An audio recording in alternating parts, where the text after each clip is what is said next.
पाकिस्तानी फिल्मों का वो डायलॉग तो आपने सुना होगा कि ये शादी नहीं चल सकती, अब ये चिंची भी नहीं चल सकती। अब देखिए इस बहस में मजा है कि चिंची चल सकती है कि चल सकता है। हुक्मनामा ये आ गया है कि ना चिंची चलेगा ना रक्षा चलेगा, चाहे मुज़क्कर हो या मुअन्नस। लेकिन अब केएमसी इंतजामिया की जानिब से शहर कायद की 11 अहम सड़कों पर 2 माह के लिए चिंची और रक्षों पर पाबंदी आयद कर दी गई है। कमिश्नर कराची सैयद हसन नकवी के मुताबिक ये ट्रैफिक जाम के जो मसाइल हैं उनको हल करने के लिए पाबंदी 15 अप्रैल से 14 जून तक 2025 तक ये नाफिज रहेगी, जिसका मतलब ये है कि ये पाबंदी जो है इसका आगाज़ हो चुका है। अच्छा, अब चलिए आपको एक एक करके बताते हैं कि वो कौन सी सड़कें हैं जहाँ पे दोनों 1+2 यानी कि रक्षा, 1+4 यानी कि चिंची वो नहीं चल सकती, और कौन सी वो शार हैं जहाँ पे 1+2 यानी रक्षा तो चल सकता है लेकिन 1+4 यानी ये चिंची नहीं चल सकती या चल सकता है, वट एवर द केस में भी। तो चलिए आपको सबसे पहली सड़क दिखाते हैं, और वो कौन सी सड़क है जो कि आएगी। ओके, सबसे पहली है आवारी सिग्नल से लेके और मैडम अपार्टमेंट तक। ये एक बहुत ही वीआईपी किस्म की शारा है, और यहाँ पे दोनों बैंड हैं, यानी कि ये पूरी सड़क पे ना रक्षा चलेगा और ना ही चिंची चलेगी। और अगली सड़क जहाँ पे ना रक्षा और ना चिंची 2 महीने के लिए नहीं चल सकती वो है आई चुंदरीगढ़, और ये टावर से लेके शाहीन कॉम्प्लेक्स तक। आपको पता है इसको वॉल स्ट्रीट कहा जाता है। पाकिस्तान की तमाम तर अहम दफातर, पाकिस्तान स्टॉक मार्केट, आईजीपी, यहाँ पे बड़ी बड़ी इमारतें हैं, और जो आलम होता है यहाँ पे रश का पीक आवर में तो बंदा नहीं घूम सकता, चिंची रक्षा बस गधागड़ी क्या घूमेगा। अच्छा, अब ये तो वो 2 सड़कें हो गई जहाँ पे 1+2 और 1+4 हैं, चिंची रक्षित होने। अब वो जहाँ पे चिंची बैन हो चुके हैं, शाराए कायदीन यानी नुमाइश से लेके और शाराए फैसल यानी कि नर्सरी तक, यहाँ पे सिर्फ रक्षा चलेगा, चिंची नहीं चलेगा। इसके बाद अगली सड़क के जहाँ पे जो है शेरशाह सूरी रोड है, और ये मैट्रिक बोर्ड ऑफिस से लेके जो पाबंदी आयद की गई है मैट्रिक बोर्ड ऑफिस से लेके और नागन चौरंगी तक। ओहो, ये तो बड़ा ही अहम मामला है। नागन चौरंगी में रहने वाले वो तमाम तर अफराद जो कि चिंची में अब सफ़र कर रहे थे नहीं कर पाएंगे अगले 2 माह के लिए। चलिए, शहीद मिल्लत रोड है अगली शहीद मिल्लत की रोड, और ये जेल चौरंगी से लेके और ये आएगी शहीद मिल्लत एक्सप्रेस वे तक। यहाँ भी अगले 2 माह तक चिंची नहीं चलेगी, रक्षा चल सकता है। अच्छा, अब्दुल्ला हारून रोड एक और बहुत ही अहम शाहरा, और जो कि इसका आगाज़ होगा मोबाइल मार्केट से और ये जाएगी 2 तलवार तक। 2 तलवार तक जाएगी। ये एक वीवीआईपी इलाका है जहाँ पे बहुत सारे शॉपिंग मॉल्स हैं, और वहाँ भी जब ये चिंची और रक्षे रुकते हैं तो बहुत ज़्यादा ट्रैफिक जैम हो जाता है। लेकिन अब यहाँ पे चिंची ना चलेंगे ना रुकेंगे अगले 2 माह के लिए। नेक्स्ट इज़ 2 तलवार रोड, और ये 2 तलवार से लेके और ये अब्दुल्ला शाह गाजी के मज़ार तक। यहाँ पे अब ये देखना है, सवाल ये बन रहा है कि बहुत सारे लोग जो इसमें सफ़र करते हैं चिंची और रक्षे पे, ये अच्छा फ़ैसला है, लेकिन उनके पास अब मुतबादिल ज़रिया क्या होगा यहाँ ट्रैवल करने का। एक और जो अभी आजकल पीएसएल में बहुत ही ज़्यादा ज़ेर बहस रही सड़क, स्टेडियम रोड, मिलेनियम मॉल से लेके और मिलेनियम मॉल से लेके जनाब आली ये आएगा न्यू टाउन थाना। यहाँ तक भी कोई चिंची नहीं चलेगा, सिर्फ रक्षे पे आप सफ़र कर सकते हैं। आप समझ रहे हैं चिंची नहीं चलेगा का मतलब क्या है? चिंची नहीं चलेगा मतलब यह है कि ना चिंची चलेगा, ना जगह जगह रुकेगा, ना जगह जगह वो जो कॉकलेट हो जाता था, जो ट्रैफिक जम जाता था, वो भी नहीं होगा। Okay, do we have more? Shershah Suleman road, वो भी हम आपको दिखा देते हैं।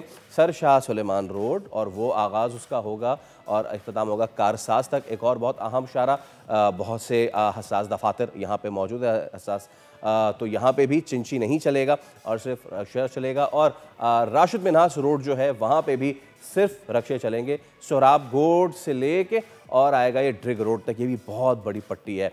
बीच में गुलशन भी आ रहा है, जौहर भी आ रहा है, यानी जौहर मोड़ भी आ रहा है, एंड देन उसके आगे, और आखिर में हमारे पास है मारीपुर रोड। मारीपुर रोड यानी कि जो गुलबाई से शुरू होगा और आईसीआई ब्रिज तक जो है वो चिंची नहीं चल सकेंगे। आई थिंक हमने तमाम तर ये जो सड़कें आपको बता दी हैं, तो चलिए इसी पे हम बात कर लेते हैं। तर्जमान सिंध हुकूमत अरसलान इस्लाम शेख हमारे साथ मौजूद हैं। अरसलान साहब अस्सलाम वालेकुम, बहुत शुक्रिया आपके वक्त का। और यकीनन ये एक ऐसा इक़दाम है जिस पर कराची वाले बहुत अरसे से चिल्ला रहे थे कि चिंची वाले जहाँ चाहते हैं वहाँ रोक देते हैं, ट्रैफिक जैम हो जाता है। हालत तो ये थी कि ब्रिज के चढ़ने का जो रास्ता होता था वहाँ पे भी स्टॉप बनाए हुए होते थे। तो ये इक़दाम महज 2 महीने के लिए ही किया गया है या फिर इसको आगे बढ़ाने पे भी कोई सोच विचार हो रही है? जी, बिस्मिल्लाहिर्रहमानिर्रहीम।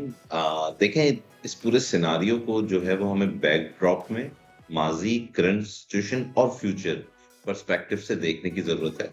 तो हकीकत ये है कि पाकिस्तान पीपल्स पार्टी की एक मुस्बत पॉलिसी से ना सिर्फ कराची के अंदर लॉ एंड ऑर्डर में इम्प्रूवमेंट आई, बल्कि एक बिज़नेस सेक्टर भी जो है वो उसमें बेहतरी आई, जिसकी वजह से आबादी में एक बहुत बड़ा इंक्रीज़ आप देख सकते हैं कि आज कराची नेशनल हाईवे पे जाके जो है वो मैच टच कर रहा है। बैरियर टाउन ले लें, आप डीएचए फेज़ 9 ले लें, मल्टीपल ये इन सब चीज़ों की गवाही देती है कि कराची के अंदर ये एक एटमॉस्फेयर पाकिस्तान पीपल्स पार्टी ने प्रोवाइड किया। अब जब ये सारी चीज़ें हैं, तो वो सारी चीज़ों के साथ-साथ जो है आपने पैरेलल जो आपका ड्रेनेज सिस्टम है या जो आपका रोड की अपना एनहांसमेंट है, वो सब होनी है। तो उस पे काम चल रहे हैं। हमारे जो वज़ीर हैं सईद गनी, वज़ीर बल्दियात, या हमारे मेयर कराची साहब हैं, तो दिन-रात कराची की एक्सटेंशंस पे, उसके ड्रेनेज सिस्टम की एक्सटेंशंस पे, वाटर सप्लाई सिस्टम की एक्सटेंशंस पे, रोड एक्सटेंशंस पे, बीआरटीज़ पे, ट्रांसपोर्ट मैकेनिज़्म पे काम हो रहा है, तो जिसकी वजह से ट्रैफ़िक जो है वो एक बहुत बड़ा इश्यू बनता जा रहा है। हम्म। और साथ में आपने देखा है कि ये डंपर्स के अंदर भी किस तरीके से एक्सीडेंट्स और चीज़ें रहनुमा हुई। बिल्कुल। तो उसकी जो बुनियाद आप देखें कि इसकी मैं बैकग्राउंड इसलिए समझाना चाह रहा हूँ, क्योंकि अक्सर लोग जो है ना वो जंप इंटू द कंक्लूजन कर देते हैं कि ये इसका बैकड्रॉप है, और साथ-साथ कानून एक बनाना एक अलग चीज़ है, उसकी इम्प्लीमेंटेशन अलग चीज़ है। नॉर्मली माशरे के अंदर क्या होता है, लोग कानून को ओन करते हैं और उसकी इम्प्लीमेंटेशन ना सिर्फ खुद करते हैं, बल्कि एक ऐसा एटमॉस्फेयर क्रिएट करते हैं कि उसकी इम्प्लीमेंटेशन हो। लेकिन हमारे यहाँ जो है वो बाय फ़ोर्स ही आप कह सकते हैं कि अनफॉर्च्यूनेटली इम्प्लीमेंटेशन पे जाना पड़ता है, तो ये उसी की एक आप उसको कड़ी कह सकते हैं। और ये जो आपने 11 रोड्स बताए, तो आप उसमें देखें सिर्फ 2 रोड्स ऐसे हैं, जिसके ऊपर आपके रिक्शाज़ पे भी पाबंदी है और चिंची पे भी पाबंदी है। बकाया 9 रोड्स जो हैं, उनके ऊपर रिक्शा पे पाबंदी नहीं है, क्योंकि जो 2 रोड्स जिनका आपने ज़िक्र किया, शारा फैसल और चुंदरीगढ़ रोड, तो चुंदरीगढ़ रोड पे मेनली कमर्शियल एरियाज़ हैं। और जो आपकी यानी कि ट्रैफ़िक है, जब एकदम कहीं पे चिंची आके कमर्शियल एरिया के अंदर रुक जाती है, कभी लेफ्ट पे, कभी राइट पे, तो पूरे ट्रैफ़िक को जब ब्लॉक करती है, तो उसका इम्पैक्ट सिर्फ़ उस जगह पे नहीं आता, उसकी पूरी surrounding absolutely. Kilometres of density पे आता है। फिर बच्चियाँ होती हैं, ख़वातीन होते हैं, बुज़ुर्ग होते हैं, ज़ाहिर-सी बात है उनको टाइम लगता है बैठने के अंदर। तो इसमें एक मैकेनिज़्म सिंध गवर्नमेंट बनाना चाह रही है कि जी हर चीज़ एज़ पर जिस तरीके से आप कहते हैं कि एक डेवलप्ड कंट्रीज़ में होता है या एक प्लान मैनर के अंदर होता है कि उनकी टाइमिंग सेट, क्योंकि ये टेम्परेरी बैन है, this is not a permanent ban. Hmm. तो इसके अंदर आइडेंटिफाइड होंगी प्लेसेस, टाइमिंग्स आइडेंटिफाइड होंगी, जिसमें पब्लिक भी सिंक्रोनाइज़्ड होगी, और जो ये रिक्शा वाले हैं या चिंची वाले हैं, वो भी हमारे अपने लोग हैं। हम यही चाहते हैं कि सबका बिल्कुल, रोज़गार ऐसे चले, ही। जी। जी, अरसलान साहब सबकी अरसलान साहब आपने जो पाबंदी आयद की है, उस पे चलें शहरी तो बहुत खुश हैं, लेकिन रिक्शा ड्राइवर जो हैं, वो नाराज़ हैं। अभी तक जो भी बैन लगा है, उससे कुछ फ़ायदा हुआ है हमें? लेकिन फ़ायदा ज़ाहिर-सी बात है, एक दिन में तो किसी भी चीज़ का नहीं आता, लेकिन अल्टीमेट जो हमारा ऑब्जेक्टिव है, वो ये नहीं है कि जिन चीज़ बैन कर दी जाए हुँ। या कोई को अपना रिक्शाज़ बैन कर दिए जाएँ। अल्टीमेट ऑब्जेक्टिव है कि लोगों को ट्रेन्ड आउट किया जाए, लोगों को इन चीज़ों के साथ सिंक्रोनाइज़ किया जाए, माशरा इस चीज़ को ओन करे। लेकिन कानून बनाने से माशरे के अंदर आप मैंने कहा ना कि देखें, ये चाहे डंपर्स के ये मामलात है या ट्रैफ़िक की जो वायलेशंस होती हैं, कानून तो उसके भी हैं। लेक लेकिन लोग उसके ऊपर सेल्फ इम्प्लीमेंटेशन पे नहीं जाते हैं। हुँ, हुँ। गवर्नमेंट को बाय फ़ोर्स इम्प्लीमेंट कराना पड़ता है। जिस तरह अभी एक सख्ती है, तो आप देखेंगे यही रिक्शा ड्राइवर्स हैं या जो चिंची ड्राइवर्स हैं, उनकी डेलीगेशंस होंगी। डेलीगेशंस जो हमारे मेयर साहब हैं, हमारे कंसर्न कमिश्नर साहब हैं, उनके साथ मीटिंग्स होंगी।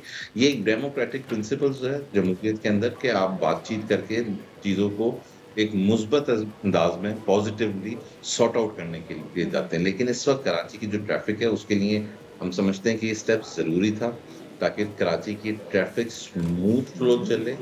ठीक है, आपने कहा कि जो चिंगची का और रिक्शा ड्राइवर्स हैं, उनके लिए उनकी भी बेहतरी है ऑब्वियसली, इसके अंदर आगे आगे जाके वो लोग भी सीख ही जाएंगे कि किस तरह से पाबंदी करनी है। लेकिन इसके अलावा जो एक और मसला है वो वाटर टैंकर्स का भी है। वाटर टैंकर्स पे पाबंदी आयद है और काफ़ी अरसे से आयद है। उनके टाइमिंग्स जो हैं वो फिक्स कर दिए गए हैं कि वो इतने बजे से इतने बजे तक जो है वो अपने टैंकर्स को लेकर सड़क पर निकल कर आ सकते हैं। लेकिन स्टिल वी कैन सी कि वो लोग रोड पर हैं, सड़कों पर हैं और अभी तक वो वाला मसला जो है वो हल नहीं हुआ है। उसके ऊपर कोई एक्शन लिया गया है?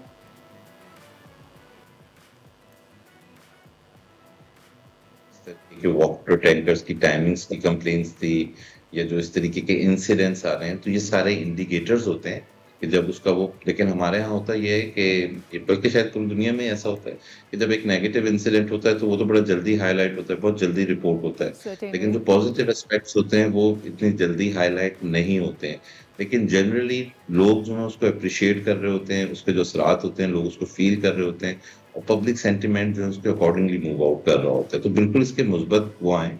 लेकिन अगर आप कहें कि वायोलेशन नहीं होगी, तो वायोलेशन तो देखें कि हर कानून दुनिया के किसी भी माशरे में आप देखें, दुनिया के अंदर आप हमारा मजहब उठा लें, सजा और जजा का, दोज़ख और जन्नत का भी सिलसिला इसलिए, और साथ साथ ये जितने कोर्ट्स हैं, अदालतें हैं, ये आपकी लॉ एनफोर्समेंट एजेंसीज हैं, कानून नाफिज करने वाले इदारे हैं, तो वो इसीलिए कि वायोलेशंस होती हैं, लोग वायोलेट करते हैं, तो उनके ऊपर। लेकिन अरसान साहब, अभी जो वाटर टैंकर्स को हमने टाइमिंग्स डाल के उनको कह दिया कि जी आप इन टाइमिंग्स के ऊपर नीचे नहीं चलेंगे, लेकिन वो तो चल रहे हैं, तो उसको हम यकीनी कैसे बना सकेंगे कि जी वाटर टैंकर्स को इन्हीं औकात में जो है वो चलाएं? और दूसरी चीज़, जो ज़्यादातर वाटर टैंकर्स हैं वो कंटोनमेंट के उसमें चल रहे हैं और जहाँ पर पाबंदी है, तो फिर हम ये तमाम सिचुएशन को कैसे हैंडल करेंगे, कैसे इस चीज़ का इतलाक़ करेंगे कि जी जो कहा जा रहा है सारे ड्राइवर्स उस बात को सुने? देखिए, गवर्नमेंट ऑफ सिंध की जो इस वक्त स्ट्रिक्ट इम्प्लीमेंटेशन पॉलिसी है, तो उसके अंदर जो टैंकर्स की जो टाइमिंग्स थी, जो गवर्नमेंट ऑफ सिंध ने मुकर्रर की, जो रूल्स मुकर्रर किए, तो आप देखें 80% उसके ऊपर इम्प्लीमेंटेशन हो रहा है। हाँ, इसमें मैं ये नहीं कह सकेंगे कि 100% इम्प्लीमेंटेशन पे आप चले गए, लेकिन 80% achievement, implementation is a big achievement. जो रिमेनिंग 20% है उसके ऊपर जब कानून सख्ती से अमल कर रहा है और करा रहा है, ऐसा नहीं है नहीं करा रहा, लेकिन जिस तरह मैंने कहा कि वो वाली चीजें हमारे सामने कम आती हैं, नहीं आ पाती हैं फॉर सर्टेन रीजंस। तो इंशाल्लाह ताला आप देखेंगे इसके अंदर जो रिमेनिंग 20% है, by implementation of strict policies हम उसको भी एड्रेस करेंगे और कराची के लिए चीज़ें इम्प्रूवमेंट की तरफ जाएंगे इंशाल्लाह। Thank you so very much Arsalan Sheikh साहब, तर्जुमान सिंध हुकूमत। आपने हमें बहुत टाइम दिया, बहुत अच्छे तरीके से तमाम चीज़ें समझाई हैं। हम उम्मीद करते हैं, बल्कि यकीन करते हैं कि अल्लाह करे कि कराची का जो ट्रैफिक है वो भी अच्छा हो जाए और हम सभी जो है जब सड़कों पर निकलें तो खौफ का शिकार ना हो। सब्सक्राइब करें और बेल दबाएं ताकि कोई खबर रह न जाए।